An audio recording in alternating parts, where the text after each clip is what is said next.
¿Y si la nobleza de España no hubiera empezado con coronas, palacios ni apellidos, sino con algo más antiguo y más inquietante? Con élites tribales que ya sabían controlar el territorio, el comercio y la memoria de los muertos, siglos antes de que Roma siquiera mirara hacia la península. Piensa en esto por un segundo. Cuando hoy oyes sangre real, imaginas reyes, dinastías, escudos. Pero antes de los reyes hubo otra cosa: jefes, casas poderosas, linajes locales que no necesitaban un trono para ser temidos. Sus símbolos no eran coronas, eran armas enterradas con ellos, caballos, joyas, estelas, santuarios, alianzas selladas con banquetes y funerales. Y lo más importante, eran redes. Redes que conectaban costa e interior, montaña y valle, pueblos y rutas. Si de verdad quieres entender el ADN real de España, el punto de partida no es un rey medieval. Es ese mundo prerromano donde se inventó el poder. En este episodio vamos a abrir el mapa más antiguo de la península, el de los íberos y los celtíberos. Dos mundos que a veces se presentan como si fueran bloques puros, casi como tribus de película, pero que en realidad fueron dinámicos, mezclados y conectados. Y aquí entra el giro moderno. Hoy, con el ADN antiguo, podemos ver el fondo biológico de esas sociedades. No para poner etiquetas simplistas, sino para comprender cómo se forma una élite cuando un territorio es un cruce de caminos. Primero, aclaremos el escenario. Cuando decimos íberos, hablamos sobre todo de poblaciones y culturas del este y sur peninsular en la Edad del Hierro, especialmente desde alrededor del siglo VI a.C. hasta la conquista romana. No es una sola tribu, es un mosaico de ciudades, oppida fortificados, santuarios, aristocracias locales y una cultura material muy reconocible. Los celtíberos, por su parte, son pueblos del interior, del sistema ibérico y meseta oriental, también en la Edad del Hierro, con lenguas indoeuropeas, estructuras guerreras y ciudades fortificadas. En el mapa suele dibujarse una costa íbera y un interior celtíbero. En la vida real, esa frontera no era una pared, era una zona de contacto. Y donde hay contacto, hay mezcla. Ahora entra la pregunta incómoda que va a perseguir todo el episodio. Si eran tan diferentes en cultura y lengua, ¿por qué, cuando miras el ADN antiguo de la península, no ves dos especies humanas separadas, sino capas compartidas y variaciones de grado? Porque la genética no sigue los nombres, sigue la demografía. Y la demografía de Iberia es una historia de capas. Antes de cualquier íbero o celtíbero, la península ya había vivido un cambio enorme: la llegada de la agricultura en el Neolítico, con poblaciones agricultoras procedentes del Mediterráneo oriental a través de rutas europeas, que se mezclaron con cazadores-recolectores locales.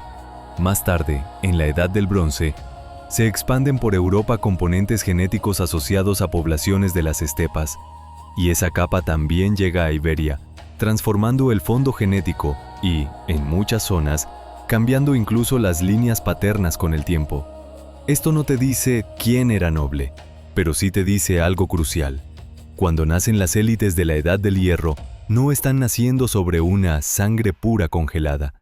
Están naciendo sobre un suelo humano ya mezclado por milenios. Y ahora entra la parte visual, la parte que quieres sentir en la piel. Imagina la costa mediterránea en torno al siglo VIII-VI a.C. Un barco llega desde lejos. No es romano, todavía no. Puede ser fenicio, puede ser griego. Trae objetos que brillan como si fueran magia, metal trabajado de otra forma, vidrio, aceite, vino, perfumes, cerámica fina. Trae ideas, nuevas formas de medir, pesar, comerciar, escribir. Trae una lógica distinta del prestigio. El prestigio ya no es solo quién tiene más guerreros, sino quién controla el acceso a lo exótico. Ahí nace una élite, y no nace con espada, nace con almacén. Los fenicios se establecen en el sur y el sureste desde los siglos IX y VIII a.C., aproximadamente, creando enclaves comerciales. Su impacto cultural fue enorme. Impulsaron circuitos de metalurgia, intercambio, productos de lujo y en algunas zonas, un fenómeno que los arqueólogos llaman orientalizante, estilos y símbolos del Mediterráneo oriental adaptados a la península. Los griegos también fundan colonias en el noreste y crean redes comerciales en la costa. ¿Qué significa esto para una sociedad local? Significa que el poder se puede comprar con acceso. Quien controla el puerto, quien controla el paso hacia el interior, quien controla la redistribución, se convierte en algo más que un jefe, se convierte en una casa dominante. Y cuando una casa dominante aparece, deja huellas. ¿Dónde las vemos? En tumbas y santuarios. La aristocracia íbera se reconoce por signos concretos, ajuares funerarios, armas y equipos de caballo en contextos selectivos, esculturas, exvotos, iconografía de prestigio. La famosa escultura de la Dama de Elche, por ejemplo, no es un retrato de cualquier persona. Pertenece a un mundo donde el estatus se muestra y se inmortaliza con símbolos. No te dice un apellido, pero te grita: aquí hubo élites con estética del poder. Y ahora, el interior. Mientras la costa mira al mar, el interior mira a la tierra y a la guerra. La meseta y el sistema ibérico son espacios de tránsito y control. Allí se forman sociedades de ópida fortificados, guerreros, alianzas entre ciudades, conflictos por rutas y recursos. El prestigio puede depender más del valor militar y del control de territorio que del lujo importado, aunque el lujo también llega. Los celtíberos no son aislados, están conectados a redes atlánticas y mediterráneas, y también reciben influencias tecnológicas y culturales, pero construyen su identidad de otra manera, con la lógica de la frontera interna, del paso, del acuerdo y la rivalidad. Ahora viene el punto clave que hace que este episodio sea más que historia. ¿Qué nos permite decir el ADN antiguo sobre todo esto? El ADN antiguo, cuando se estudia con cuidado, funciona como una fotografía borrosa pero honesta. No te dice, este individuo era noble, a menos que lo combines con el contexto arqueológico. Pero sí te dice si había diferencias claras entre regiones, si hubo entradas de población, si la península era más homogénea o más diversa, y si el contacto con el Mediterráneo dejó señales biológicas además de culturales. Lo que se ve, de forma general, es que Iberia en la Edad del Hierro tiene una base compartida heredada del Neolítico y del Bronce, con variaciones regionales. También se sabe que el Mediterráneo fue un corredor de movimiento humano, y que el norte de África y el sur de Europa han estado conectados en distintos momentos históricos. Pero la intensidad, el momento exacto y el impacto demográfico varían según región y época.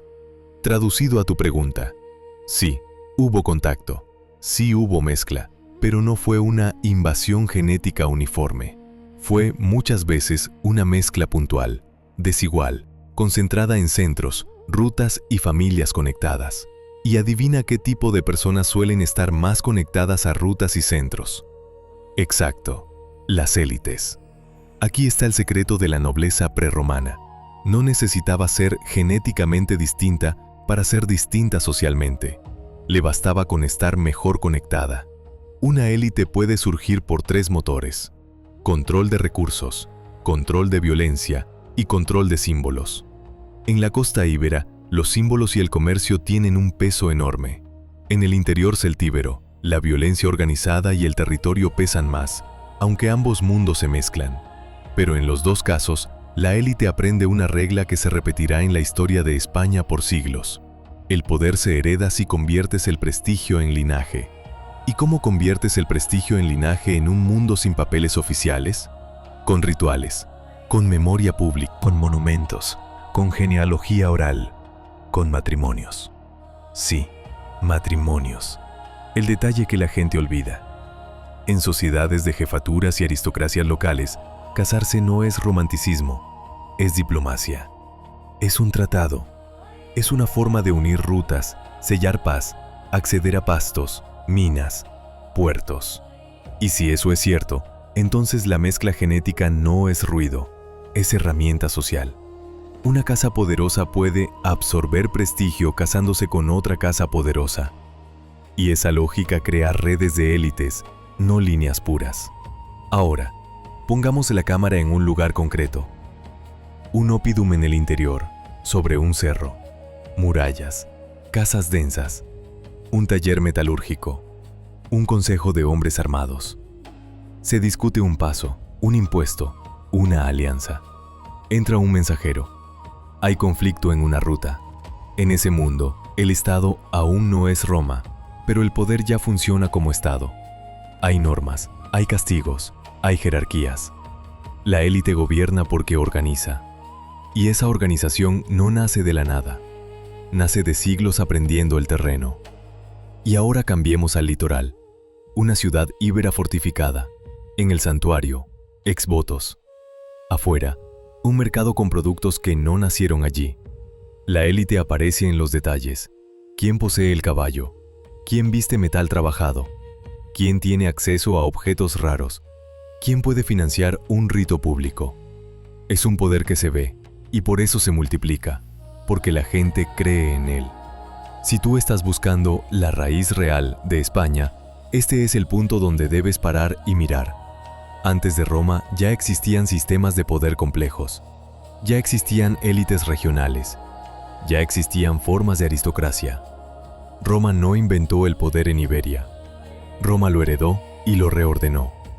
Y aquí viene el cliff emocional sin decir continuará. En el momento exacto en que estas élites están en su punto más alto, cuando costa e interior ya tienen sus redes, sus rivalidades y sus pactos, aparece una fuerza que no viene a negociar prestigio local. Viene a convertir toda la península en un tablero imperial. Roma.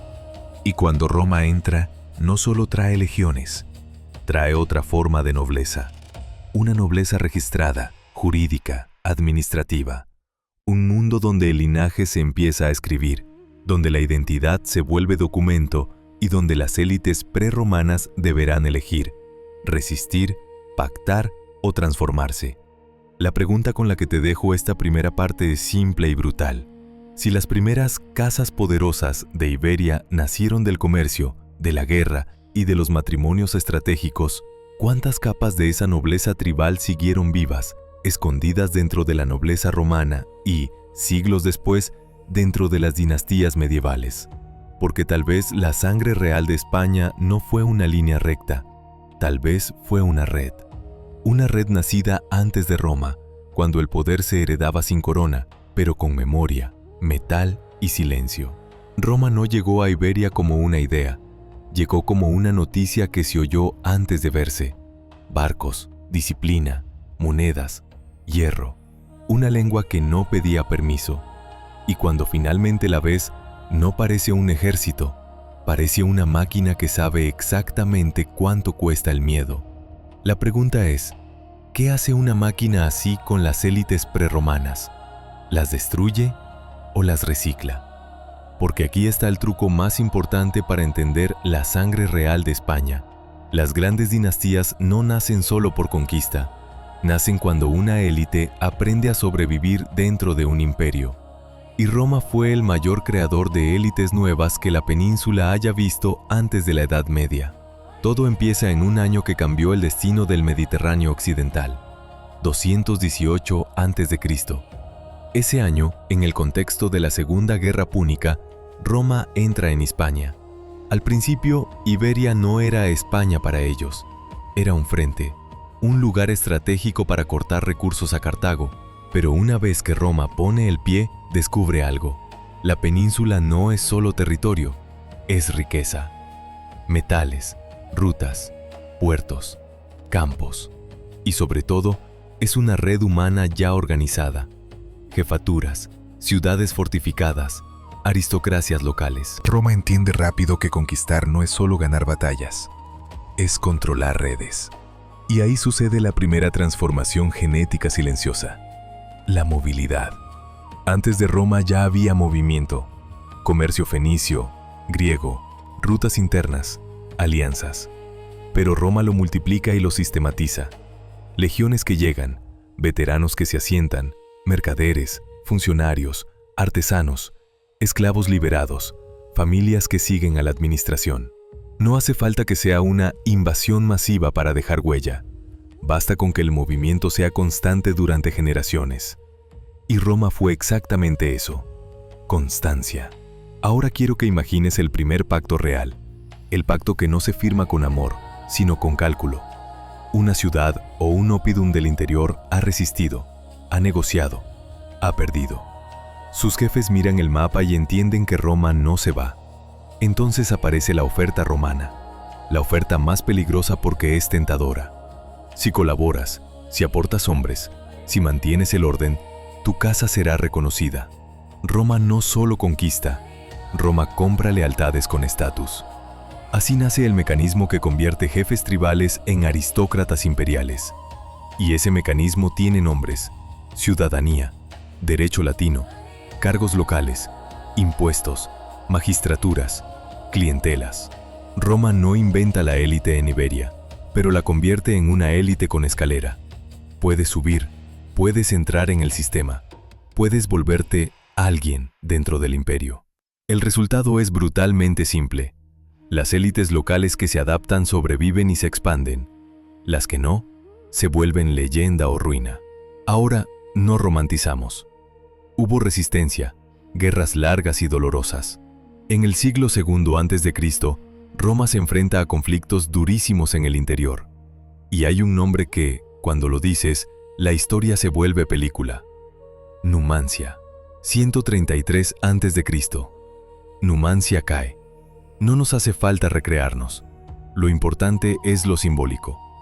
Esa fecha marca que Roma ya no está probando, está consolidando. A partir de ahí, la romanización se acelera, no como una ola uniforme, sino como un tejido. Ciudades, calzadas, minas, colonias, derecho. Y cuando aparece el derecho, aparece la genealogía escrita. Aquí vuelve el tema del archivo, pero en versión romana. Porque para Roma, ser alguien no es solo tener guerreros, es tener un estatus legal. Tu nombre importa, tu ciudadanía importa, tu familia empieza a tener un valor administrativo. De pronto, el linaje no es solo memoria oral y prestigio, es un registro. Y cuando el linaje se registra, empieza a parecerse a lo que más tarde llamaremos nobleza. Ahora viene la parte que conecta directo con ADN sin vender humo. ¿Podemos hoy identificar ADN romano como una etiqueta simple? No, porque Roma no era una etnia única, era un imperio multicultural. Lo que sí podemos entender es el patrón. Roma incrementa el flujo genético mediterráneo dentro de la península. Un imperio conectado siempre genera mezcla, y esa mezcla no se distribuye igual. Suele concentrarse en ciudades, puertos, rutas principales, centros administrativos y colonias. Y adivina quién vive cerca de puertos, rutas y centros administrativos. Exacto, las élites y quienes trabajan alrededor de ellas. Así que si estás buscando la capa real de la época romana, no la pienses como un porcentaje mágico que diga Roma. Piensa en una lógica. Familias más conectadas al sistema imperial tendían a mezclarse más con gente que también estaba conectada al sistema imperial. Esto no hace a nadie más importante. Solo explica por qué la historia deja huellas en capas. Ahora, otro giro. Roma no solo romaniza por arriba, también crea una clase media local que sostiene el sistema. Propietarios, comerciantes, veteranos asentados, funcionarios. Y esa clase se mezcla con la vieja aristocracia regional. En términos humanos, lo que ocurre es esto. Un joven de una familia poderosa del interior puede terminar casándose con la hija de un veterano asentado o con una familia urbana romanizada, porque eso abre puertas. Y una hija de una casa íbera costera puede terminar conectando con redes administrativas romanas, porque eso protege su estatus. La sangre deja de ser solo tribal, se vuelve imperial.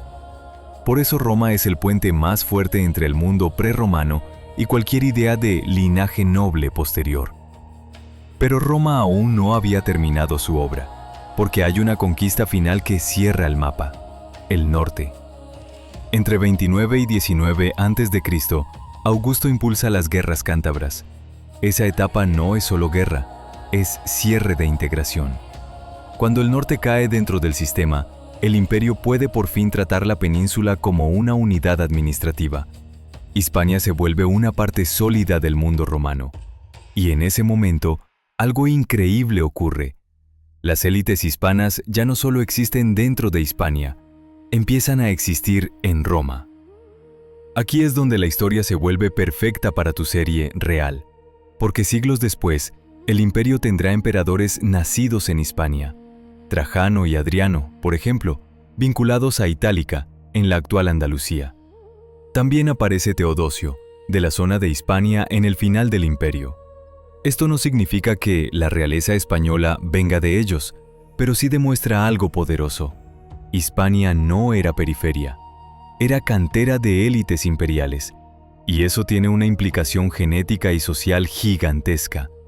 Si una familia hispana puede escalar hasta la cima imperial, esa familia está conectada a redes europeas y mediterráneas de forma intensa. Las alianzas, matrimonios y circulaciones de personas no eran locales, eran de imperio. Y una élite imperial casi nunca es genéticamente local pura, es un cruce de líneas. Ahora, volvamos a la calle, no al palacio. Imagina una ciudad hispano-romana en el siglo I o II después de Cristo. Piedra, columnas, mercados, termas. Un niño aprende latín. Su padre tiene ciudadanía y negocia impuestos. Su madre trae recetas y palabras de otra región. En la plaza se escuchan acentos distintos, itálicos, locales, quizá norteafricanos, quizá orientales. No necesitas una migración masiva para que esa mezcla ocurra. Necesitas un centro urbano con movilidad constante durante siglos. Eso es Roma. Entonces, cuando hoy una persona en España ve en un test señales que se parecen al Mediterráneo oriental o al sur de Europa, muchas veces se pregunta, ¿de dónde salió esto? Una respuesta posible, sin convertirla en verdad absoluta, es que Iberia fue parte de un corredor imperial donde esas afinidades mediterráneas se remezclaron una y otra vez. En algunas familias, esa capa será más visible. En otras, estará diluida o no se heredó. Y aquí entra una idea que a la audiencia le explota en la cabeza. Herencia no significa reparto justo. Tú no eres un promedio perfecto de tus ancestros. Eres una selección aleatoria de fragmentos. Dos hermanos pueden recibir piezas distintas del mismo pasado. Por eso a uno le sale una señal mediterránea y al otro no. No porque uno sea más de algo, sino porque heredó un conjunto distinto de segmentos.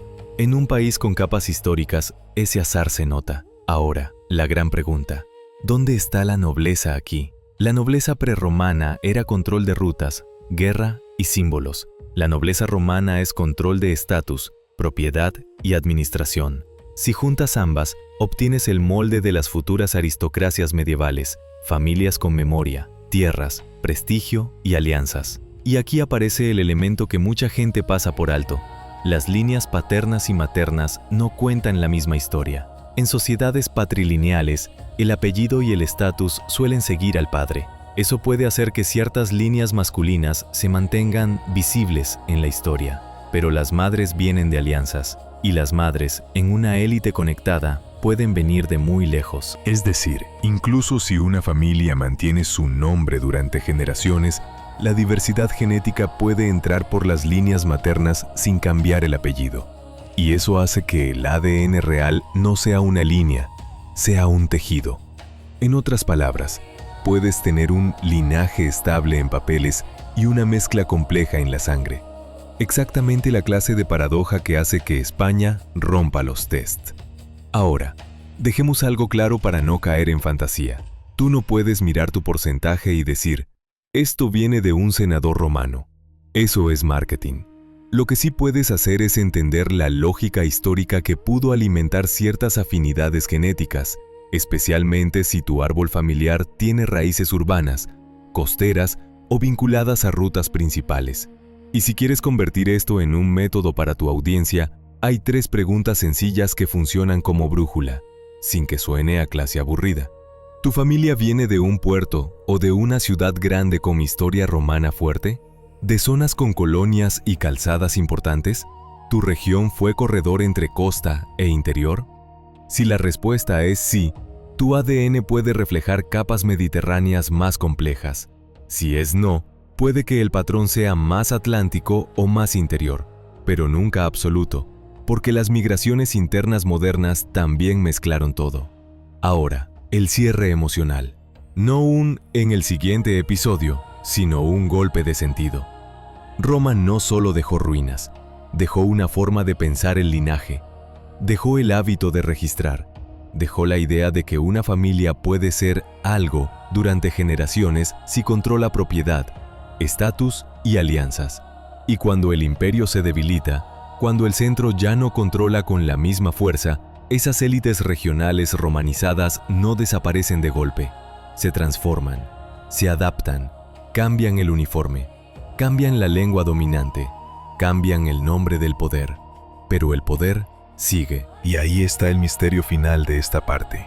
Si las élites prerromanas fueron el primer molde y Roma fue la máquina que lo endureció, entonces la sangre real de España, la que más tarde veremos en reinos medievales, probablemente no nació de una sola tribu ni de una sola conquista. Nació de un proceso. Élites locales que aprendieron a ser imperiales y élites imperiales que, al caer el imperio, tuvieron que volver a ser locales, sin perder el control. La pregunta no es, ¿tenemos ADN romano? La pregunta verdadera es, ¿cuántas casas poderosas de la Iberia antigua lograron sobrevivir a Roma cambiando de piel? ¿Y cuántas de esas pieles todavía están dentro de la historia de España, como un eco que no se ve en un castillo, sino en una tumba, un apellido, una ruta, una ciudad, un segmento de ADN que no sabe de coronas, pero sí sabe de imperios? Y si la sangre real de España, tal como la imaginamos, no hubiera nacido en un palacio, sino en el momento exacto en que Roma se rompe, porque cuando un imperio cae, el vacío no se queda vacío. Alguien lo llena, y casi siempre lo llenan las mismas familias que ya sabían mandar, solo que ahora cambian de nombre, de lengua y de bandera. Esta tercera parte cierra el arco. Íberos y celtíberos como élites tribales, Roma como máquina de movilidad y estatus. Y ahora el giro final, cómo ese mundo se transforma en reinos, linajes y dinastías. No como una línea perfecta, sino con una transición oscura, llena de pactos, supervivencia y reinvención. Primero, el hecho que lo cambia todo. El Imperio Romano de Occidente no cae de un día para otro, se deshilacha. Y cuando se deshilacha, la autoridad central deja de garantizar orden, impuestos, carreteras seguras, tribunales. Las ciudades siguen existiendo, pero se vuelven más vulnerables. Las rutas se vuelven más peligrosas. La economía se encoge en algunos lugares y se reorganiza en otros. Y en esa transición, las élites vuelven a su forma más antigua: control local. Esto es clave. El poder vuelve a ser territorial. Vuelve a depender de quién controla tierras, quién controla hombres armados, quién controla el acceso a comida, hierro, sal, rutas. Es decir, vuelve a parecerse, de forma inquietante, al poder prerromano, pero con herramientas romanas en la mano. Por eso la transición es tan importante, porque las viejas élites locales y las nuevas élites romanizadas se fusionan en un tipo de aristocracia que ya huele a nobleza medieval. Y aquí entra un personaje que, en España, siempre aparece cuando se habla del origen de reinos: los visigodos. Pero cuidado, visigodo no significa que de pronto todo el país cambie de sangre. Significa que una élite guerrera y política se instala y gobierna sobre una población mayoritariamente local ya romanizada. Eso significa una cosa muy concreta para nuestra historia de ADN. El cambio principal es de poder, no de genética masiva. Y esto le gusta a tu canal porque rompe mitos. Los reinos no nacen porque llegó un pueblo y reemplazó a todos.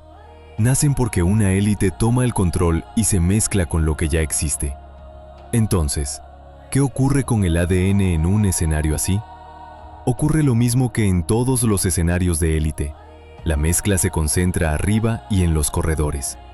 Los nuevos gobernantes necesitan legitimidad, administración, recursos. ¿Quién sabe administrar? Las élites hispano-romanas locales. ¿Qué hacen entonces? Pactan, se casan, se integran. En la sangre, eso se traduce en redes, no en purezas. En el papel, más tarde, se traduce en linajes. Y aquí aparece el punto que conecta con tu idea de realeza desde antes de Roma. Si el poder se hereda, las familias que ya eran dominantes tienen ventaja.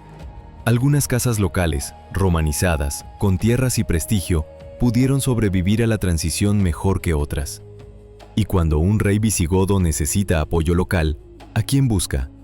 A quien ya controla territorio y puede garantizar obediencia. Es decir, a aristócratas regionales. Y esos aristócratas regionales pueden descender, por 1000 caminos mezclados, de antiguas élites prerromanas. No porque exista una línea pura íbera real, sino porque el poder tiende a reciclarse. Ahora, pongamos la cámara en una escena que se siente como thriller histórico. Un aristócrata hispano-romano, dueño de tierras, tiene una villa grande. Su familia ha vivido allí generaciones. Habla latín vulgar, usa derecho romano, tiene contactos en la ciudad. Un nuevo poder llega.